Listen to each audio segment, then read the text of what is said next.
Kakšna bo usoda radiologa Mitje Ruprehta, zaposlenega na Mariborskem kliničnem centru? Rupreht je oktobra 90% izvidov spisal za preiskave z magnetno resonanco, ki so bile opravljene zunaj njegove matične bolnišnice, kjer je zaposlen. Vodstvo bolnišnice pravi, da bodo ob morebitnih ugotovljenih nepravilnostih ukrepali in da zadevo že preučuje njihova pravna služba.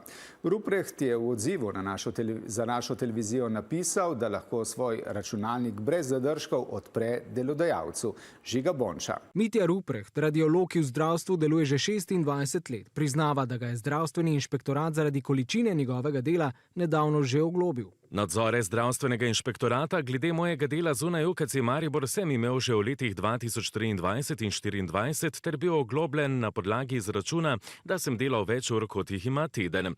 Če bi radiologi, pa tudi drugi zdravniki, dosledno upoštevali te omejitve, bi veliko bolnikov ostalo brez ustrezne obravnave.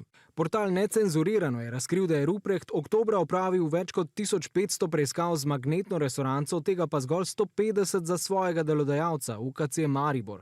Mesečno je denimo v mariborskem UKC-ju z 29 radiologi opravljenih dobrih 1600 preiskav.